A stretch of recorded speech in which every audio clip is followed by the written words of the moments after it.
सभापति जी, गंगा हमारे लिए साधारण नदी नहीं है, गंगा हमारे लिए माँ है।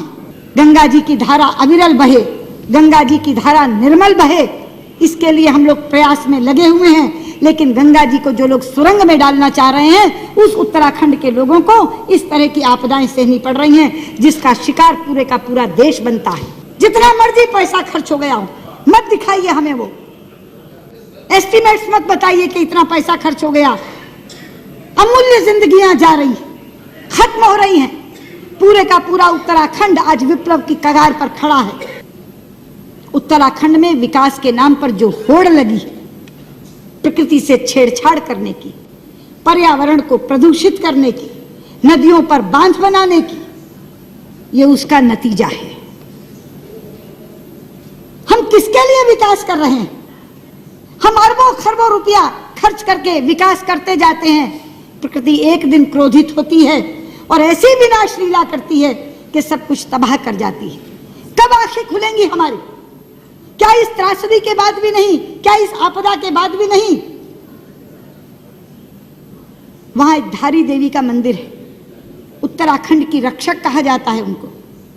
उत्तराखंड की रक्षक देवी धारी देवी, उन धारी देवी के ऊपर भी एक विद्युत परियोजना चल रही है, जिसमें धारी देवी को जलमग्न करने की योजना थी। हमारी पार्टी की नेत्री उमा भारती एड़ी चोटी का जोर लगा रही थी उस धारी देवी को बचाने के लिए।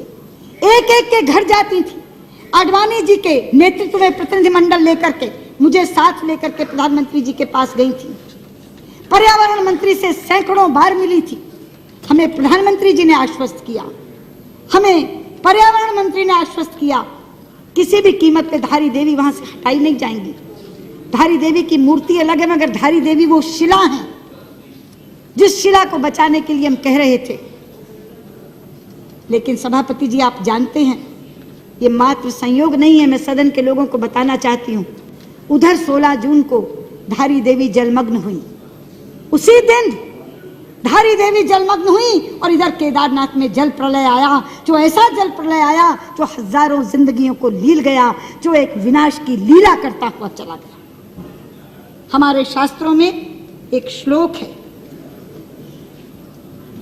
अपूज्याम यत्र पूज्यन्ते पूज्यानां तु व्यतिक्रमा त्रीणि तत्र भविष्यन्ति दुर्भिक्षम मरणम भयम।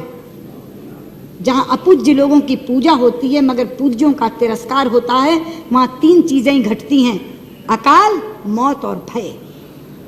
ये वहां की पूज्या उत्तराखंड की रक्षक देवी धारी देवी का तिरस्कार हुआ और तीनों चीजें आ गई। लोग भुखमरी से भी मर रहे हैं, मौत का भी तांडव हो रहा है और भय भी वहां व्याप्त है। इसलिए मैं कहना चाहती हूं, ये जो विकास वर्सेस विनाश का प्रश्न है, ये आज मुंह बाए खड़ा है। वहां गंगा जी के ऊपर कितने बांध बन रहे हैं आप जानते हैं। योजना आयोग की चतुर्वेदी समिति ने गंगा, भागीरथी और अलकनंदा पर 70 बांधों की स्वीकृति दी है। 70 बांधों की।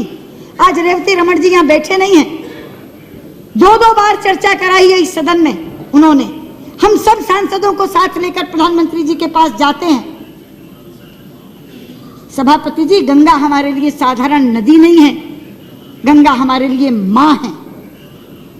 पता नहीं आप उस दिन थे सेंट्रल हॉल में कि नहीं, मुझे आश्चर्य मिश्रित हर्ष हुआ था।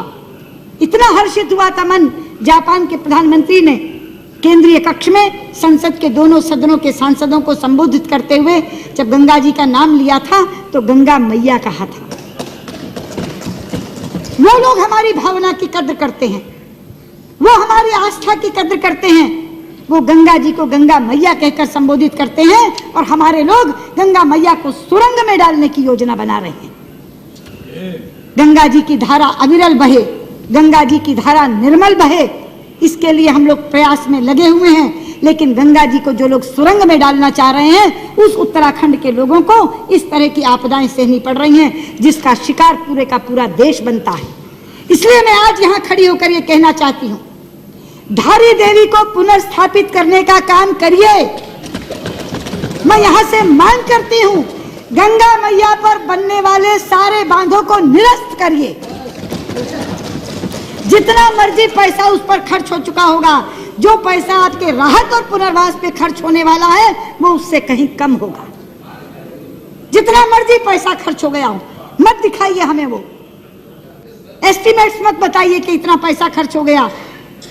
अमूल्य जिंदगियां जा रही, खत्म हो रही हैं। पूरे का पूरा उत्तराखंड आज विप्लव की कगार पर खड़ा है।